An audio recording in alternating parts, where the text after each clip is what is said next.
ಇವಾಗ ನಾವು ಮಾಡ್ತಾ ಇರೋ ವಿಡಿಯೋ ಬಂದ್ಬಿಟ್ಟು ರೋಸ್ ಪೆಟಲ್ ಟೀ ಅಂತ. ಇದು ಒಂದು ಫ್ಲವರ್ ಟೀ, ಇದು ಒಂದು ಹೆಲ್ದಿ ಟೀ. ಇದಕ್ಕೆ ಬೇಕಾಗಿರೋ ಇಂಗ್ರೀಡಿಯೆಂಟ್ಸು ರೋಸ್ ಪೆಟಲ್ಸ್. ನಾನಿಲ್ಲಿ ಫ್ರೆಶ್ ರೋಸ್ ಪೆಟಲ್ಸ್ ಅಂದರೆ ಗುಲಾಬಿ ದಳಗಳನ್ನ ತೊಗೊಂಡಿದ್ದೀನಿ, ಮತ್ತು ಹನಿ ಜೇನುತುಪ್ಪ. ನೆಕ್ಸ್ಟ್ ಬಂದುಬಿಟ್ಟು lemon, 2 to 3 drops of lemon ಇದ್ದರೆ ಸಾಕು, ಮತ್ತು 2 ಏಲಕ್ಕಿ, 2 ಗ್ಲಾಸಸ್ ಆಫ್ ವಾಟರ್. ಸೊ ಇದೆಲ್ಲ ಇಂಗ್ರೀಡಿಯೆಂಟ್ಸು ಟೀ ಮಾಡೋಕ್ಕೆ. ಸೊ ಈಗ ಟೀ ಹೇಗೆ ಮಾಡೋದು ಅಂತ ನೋಡೋಣ. ನಾನೀಗ 2 ಗ್ಲಾಸಸ್ ಆಫ್ ವಾಟರ್ ಹಾಕ್ತಿದ್ದೀನಿ.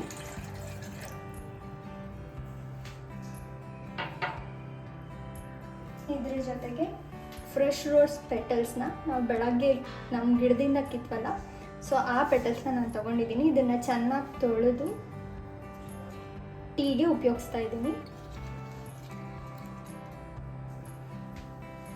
ಸೊ ಈಗ ಇದು ಬಾಯ್ಲ್ ಆಗಲಿ 5 ಮಿನಿಟ್ಸ್. ನಾವು ಅಂದ್ಕೊತೀವಿ ಟೀ ಕಾಫಿ ರೆಗ್ಯುಲರಾಗಿ ಕುಡಿತಿರ್ತೀವಿ, ಬಟ್ ಇದು ಬಂದುಬಿಟ್ಟು ಡಿಫ್ರೆಂಟ್ ಟೀ. ಇದರಿಂದ ಸಾಕಷ್ಟು ಆರೋಗ್ಯಕ್ಕೆ ಉಪಯೋಗಗಳಿದೆ.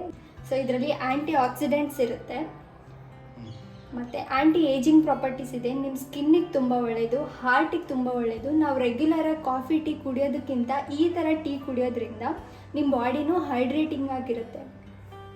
ಆಮೇಲೆ ನಿಮಗೆ ಸ್ವಲ್ಪ ಚೇಂಜಸ್ ಕೂಡ ಅನಿಸುತ್ತೆ.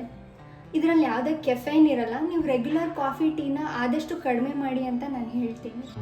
ಸೊ ನಾನು ಇದನ್ನೀಗ ಫಿಲ್ಟರ್ ಮಾಡ್ಕೊತಾ ಇದ್ದೀನಿ.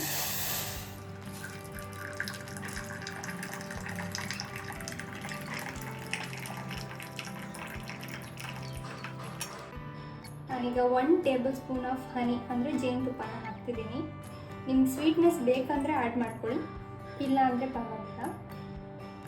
ಹನಿಯಲ್ಲೂ ಅಷ್ಟೇ, ಪ್ಯೂರ್ ಹನಿ ನಮಗೆ ಸಿಗೋದು ತುಂಬ ಕಷ್ಟ. ಮಾರ್ಕೆಟಲ್ಲಿ ಬೇರೆ ಬೇರೆ ಥರ ಹನಿ ಸಿಗುತ್ತೆ, ಬಟ್ ನನಗೆ ಅದು ಅಷ್ಟೊಂದು ಪ್ಯೂರ್ ಅನ್ನಿಸ್ಲಿಲ್ಲ. ನೀವು ನಮ್ಮ ಹಿಂದಿನ ವೀಡಿಯೋ ನೋಡಿರ್ಬೋದು, ನಾವು ಕಸಿನ್ ಚಿಕ್ಕಮಂಗ್ಳೂರು ಹೋಗಿದ್ವಿ. ಸೊ ಅಲ್ಲಿ ನಾನು ಹನಿ ತಂದಿದ್ದು, ಅದು ನನಗೆ ತುಂಬ ಪ್ಯೂರ್ ಅನ್ನಿಸ್ತು. ಮತ್ತು ನಾನು ಪ್ಯೂರಿಟಿ ಆಫ್ ಹನಿ ಹೇಗೆ ಚೆಕ್ ಮಾಡೋದು ಅಂತ ನೆಕ್ಸ್ಟ್ ವೀಡಿಯೋದಲ್ಲಿ ತೋರಿಸ್ತೀನಿ. ಹೀಗೆ ಫ್ರೆಶ್ ರೋಸ್ ಪೆಟಲ್ಸ್ ಸಿಗಲಿಲ್ಲ ಅಂದರೆ, ಈಗ ಎಲ್ಲರ ಮನೆಯಲ್ಲೂ ರೋಸ್ ಪೆಟಲ್ಸ್ ಸಿಗಲಿಲ್ಲ ಅಂದರೆ ನಿಮಗೆ ಮಾರ್ಕೆಟಲ್ಲಿ ಈ ಥರ ಡ್ರೈ ರೋಸ್ ಪೆಟಲ್ಸು ಸಿಗುತ್ತೆ. ಸೊ ನಾನು ಅದಕ್ಕೆ ಅದನ್ನು ತೋರಿಸ್ತಿದ್ದೀನಿ.